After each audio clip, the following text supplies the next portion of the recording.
Hey guys, this is Will at Third and Long. Today we are going to be breaking down the ACC conference schedule team by team, seeing what the projected win-loss record will be, where they rank on offense, defense, and special teams. It's a pretty long list, so let's get started looking at these teams, and we will be using the kforwardratings.com website. This is a pretty good website because they give us a complete breakdown of every single team. So let's get started.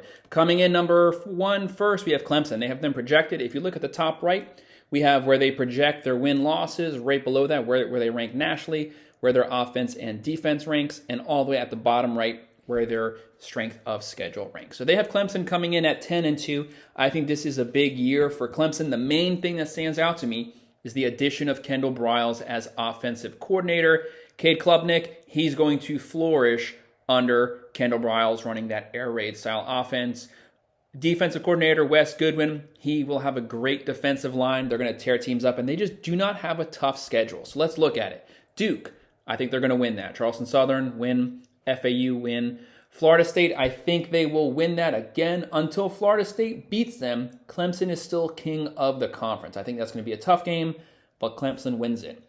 Syracuse, win. Wake Forest, win. Miami, win, although it should be closer. NC State, that's tough, but win. Notre Dame, that's another matchup, but potentially a top 10 matchup there. Notre Dame could beat them, but it really just depends on how well Sam Hartman does. We don't know that yet because we haven't seen them on tape yet. I think he will do well, but as of right now, till they change my mind, Clemson wins that, Georgia Tech win, North Carolina win, South Carolina win. So yes, I do have Clemson running the table, finishing the year 12-0. They were projected at 10-2 here with the 7th ranked team, offense 18, defense 8. Just a really loaded, stacked team on both sides of the ball. I think it's not so much how great Clemson is, but just how weak the strength of schedule is. The ACC is not a very deep conference. They're very top-heavy with some average teams and then a lot of bad teams. I think Clemson will run the table and then potentially face either a Florida State or Pitt in the ACC in the ACC title game. Next, we have Florida State coming up here. Let's just look at their schedule. Let's look at what they're projected at. They have them going 9-3, 10th best team, offense 17, defense 19, 34 ranked of schedule. Pretty good on both sides of the ball. Florida State has a lot of high hopes this year from a lot of people. Some people have them getting to the Final Four. I think that's a stretch. However, their first game versus LSU, I think LSU is way overrated this year. People are just giving them too much props. I think LSU is more overrated than Florida State is coming into this year. I think Florida State back-to-back years beats LSU again. Southern Miss win, Boston College win, Clemson, I have them beating FSU, Virginia Tech win, Syracuse win, Duke win, Wake Forest win, Pitt. Pitt is a tough team. Pat Narduzzi's always tough. They went 9-4 last year. I think Pitt will upset Florida State here. I think there's another upset somewhere on this schedule, and I'm putting my money on that Pitt game. I have them beating Miami, although the game will be closer this year. North Alabama, I have them winning. UF, I have them beating. UF is not a very good team. They're going to have a worse year than last year. They might not even make a bowl game. Now, I'll be doing an SEC projection later today, but I think Florida State's going to steamroll Florida. I have Florida State finishing 10-2, so still having a really good year, but not making the Final Four. Next, we have Louisville. Scott Satterfield's done pretty good things with this team. They have them projected to go 8-4, pretty good year. 39th ranked team, offense 51, defense 21 with a 68 schedule ranking, so pretty bad schedule. Let's take a look at it. Georgia Tech win, Murray State win, Indiana win, Boston College win, NC State I think will win here, so they'll be 4-1. Pitt another loss, so 4-2. Then the back half, Duke win, Virginia Tech win, Virginia win, Miami, I think Miami will win that game again, and I think they will beat Kentucky. So I have Louisville going 8-4. Kind of a rough middle portion of the schedule there versus NC State, Notre Dame, and Pitt, because I have that as 3 losses and then their next loss to Miami. But still a good year for Louisville. I have them going 8-4. Next, we have the North Carolina Tar Heels under Mac Brown. Pretty good year last year, finished 9-4. They have them projected at 8-4 here. 23rd best team, offense 14. Drake May is great, but he really doesn't have any weapons this year. He can't throw, catch, and run the ball. So that might be a little too high, but he'll be in Heisman contention and a top first-round pick. Defense 68, Gene Chizik has a lot of room to improve as defensive coordinator. National ranking as the 59th toughest schedule. Let's kind of get a rundown here, but I think them losing Phil Longo is going to be a pretty big deal. I think that's going to hurt this team, but let's start. South Carolina, I have that as a win. Appalachian State, that was a crazy game last year. If it's anything like what it was last year, they could potentially lose this game, but I don't have it that going this way this year. I have them winning. Minnesota is always a tough team, but I have them winning there. I have them losing to Pitt, so they're 3-1, beating Syracuse. I have Miami having their number this year, finally beating Mac Brown, because he's just been running roughshod over Miami every single year. They lose there. I have them winning at Georgia Tech, winning at Campbell, winning at Duke, and then at the end of the year, pretty tough run there, losing to Clemson, losing to NC State, but yet still finishing 8-4, so a respectable year, probably finishing just outside the top 25. Pitt. Pat Narduzzi always has a tough team. They always play good defense. They always run the ball well. They're always really well coached, and I think that's a big deal. I have high expectations of Pitt after having a 9-4 year last year. However, K Ford has them going 7-5 here, national ranking 37th team, offense 41, defense 34, with the 47th ranked schedule. I have them beating Wofford. I have them beating Cincinnati. They lost Luke Fickell. That's a big loss. West Virginia, that'll be a tough game, but they'll win that. North Carolina, win. Virginia Tech, win. So at this point, they're 5-0. Pretty good. I have them losing to Louisville. That's the upset game. They lose that. Beat Wake Forest. Pretty tough run here. Back-to-back top 10 games, probably. I have them losing to Notre Dame, but beating Florida State. So they'll split the top 10 matchups. They'll beat Syracuse, Boston College, and I have Duke upsetting them. Duke is not to be overlooked. They have great quarterback play, and they run the ball well. So that's the upset game after giving it their all on those top 10 matchups. I have Pitt finishing 9-3 in the regular season with the opportunity to either play in the ACC championship or get win number 10 in a bowl game. So a really good year for Pitt. Next, NC State. They have Brennan Armstrong coming in from Virginia. That's going to be a pretty big deal. They have them going 7-5, 40th ranked team. Offense 65, defense 18, so a pretty good defense. 62nd rank of schedule. I have them beating UConn, losing to Notre Dame, beating VMI, beating Virginia, losing to Louisville. That's the upset there. Beating Marshall, losing to Duke. Like I said, Duke is always tough not to be overlooked because they'll be thinking about Clemson. I have them losing to Clemson, beating Miami, beating Wake Forest, beating Virginia Tech, beating North Carolina. So honestly, a pretty good little run there, beating those teams and finishing out the year kind of strong. And I have them going 8-4 this season. Next, we'll be looking at the Miami Hurricanes. Much improved. They got rid of Kevin Steele at coordinator. They got rid of Josh Gaddis calling plays on offense. He was honestly calling on offense from 1970, so that was a big move to get rid of him. They brought in Lance Guidry, and they brought in Shannon Dawson running the air raid. That's going to work wonders with Tyler Van Dyke at quarterback. I think they take a big leap this year.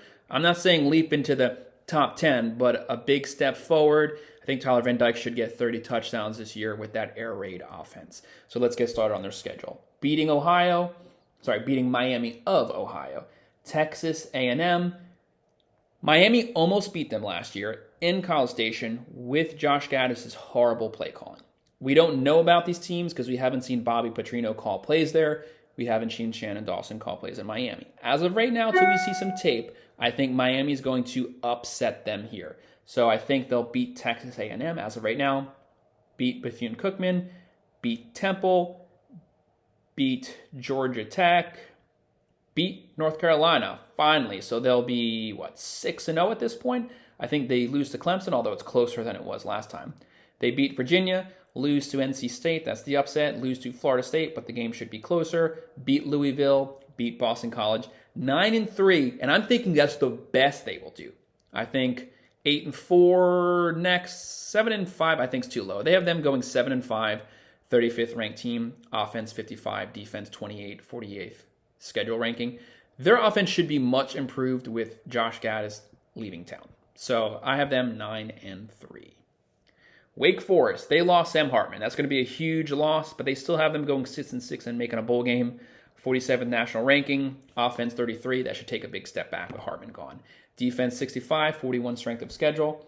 I have them beating Elon, beating Vanderbilt, beating Old Dominion, beating Georgia Tech. So at this point, they're 4-0, feeling pretty good, and then it's just going to nosedive. Really tough last 2/3 of the year. I have them losing to Clemson.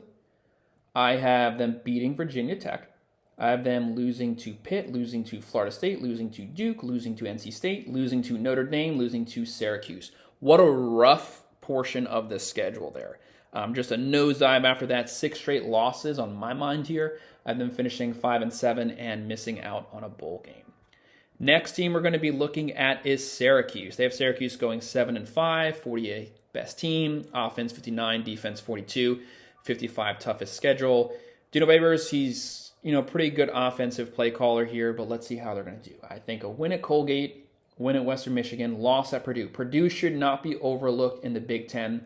They're going to be pretty decent on both sides of the ball. I have them beating Army, but Army is a tough team sometimes. But I have them beating Army, losing to Clemson. Here we get into the meat of it right here. Look at these matchups. Losing to Clemson, losing to North Carolina, losing to Florida State. Then they rebound, beat Virginia Tech, beat Boston College, lose to Pitt, beat Georgia Tech, beat Wake Forest. I have them still having a pretty decent year at 7-5, but that middle schedule is pretty tough. Next, we have Duke. Like I said, Duke is always a tough team. They run the ball well. They're going to be coached well. They have them going 6-6, 50th best team, offense 44, defense 55, national ranking 38. Let's get started on the schedule. Starting out the year versus Clemson. That's tough. Clemson's going to beat them bad. So, loss, beat Lafayette, beat Northwestern, beat UConn. UConn's horrible. And then at Notre Dame, I have that as a loss. 2 top 10 matchups in your first couple games there. And then NC State, they'll beat that. That's the upset. Then they'll lose to Florida State, lose to Louisville. Wake Forest, they'll beat. North Carolina, they will lose to. Virginia, they'll win. Pitt, they'll win as the upset against Pitt. So I have Duke going 7-5, so beating expectations and still having a pretty decent year by Pitt standards. Virginia Tech. Blacksburg used to be the place to play at night. It's taken a big step back. They got to get back one day. They have them going 5-7, missing a bowl game. 66 best team. Offense 89. Wow. Defense 51. 67th best schedule ranking. Let's get started. I have them beating Old Dominion, as they should. Losing to Purdue. Like I said, Purdue's not to be overlooked. Losing to Rutgers. Rutgers is actually pretty decent. They could potentially make a bowl game this year. That's pretty good for Big Ten standards for where Rutgers falls in that crowd. I have them losing to Marshall, losing to Pitt, losing to Florida State, losing to Wake Forest, losing to Syracuse, losing to Louisville, beating Boston College, losing to NC State, beating Virginia. Really tough middle portion. I have Virginia Tech, unfortunately, going 3-9. They have a long road ahead of them. Next, Boston College. They have them going 5-7, 70th best team, offense 96, defense 69, schedule ranking 69. These teams are just getting worse as we go further down this list. Let's get started. NIU, win. Holy Cross, win. Wow. Florida State, obviously lost. Louisville, lost. Army, I have them losing to Georgia Tech. I have them beating UConn. Like I said before, UConn is horrible. Syracuse, loss. Virginia Tech, loss. Pitt, loss. Miami, loss. Really tough end of the season. I have Boston College also going 3-9 here. Here's Georgia Tech. They have them going, 5-7 or potentially 4-8. Pretty much split. 74th best team, offense 94, defense 59, strength of schedule 22. So they have it rough, and we'll see why they have it rough. But Georgia Tech, I have them starting out the year with Louisville, loss. South Carolina State, win. Ole Miss is going to steamroll them, loss. Wake Forest, I have that as a loss. Bowling Green, win. Miami, loss. Boston College, they'll win that. North Carolina, loss. Clemson, loss. Syracuse, loss. Georgia, loss. They have so many ranked teams, so many good teams. They have even 2 ranked teams from the SEC that are really good. So Georgia Tech's just going to have a rough year. They're going to go 3-9. I think that's the best that they'll do just because their schedule's so rough, and they play a lot of pretty stacked ranked teams on there. Next, we'll be looking at the Cavaliers here. They have the Cavaliers as the 85th ranked team. Offense 125. Brendan Armstrong leaving them has just destroyed that. Wow. They're in the top 10 worst offenses in college football. Defense 27. I don't know how they can even be 27 with the fact that their offense can't get a first down. Strength of schedule 56, so it's down the middle. Just an awful schedule here for Virginia, but let's see how they do. Tennessee is going to steamroll them. It's going to be bad, so that's a loss. James Madison, they're not even favored here, but they'll win that. Maryland, Taglova, they have Josh Gad as a coordinator. They'll win that. NC State, they will lose that. NC State, loss. Boston College, they'll win that one. William and Mary, they'll win. NC State, loss. Miami, loss. Georgia Tech, win. Louisville, loss. Duke, loss. Virginia, loss. Rough schedule. Pretty tough schedule, and they're just not very good, especially with their star quarterback having left. They'll go 4-8 this year. So that's my complete breakdown of the ACC conference. Clemson and Florida State, that game's a toss-up. But even if one of them loses, they have the opportunity to play the other in the ACC championship. So it's conceivable that whoever loses that game can rebound and win the ACC championship game versus the other. So that's a toss-up. Like I said, I have Clemson, though, going undefeated during the regular season, and Florida State 10-2. So that's my breakdown of the ACC conference, win, loss record, and the strength of schedules. Leave comments below on what you think could potentially happen and what is probably not going to happen. This is William at Third and Long. Thanks, guys.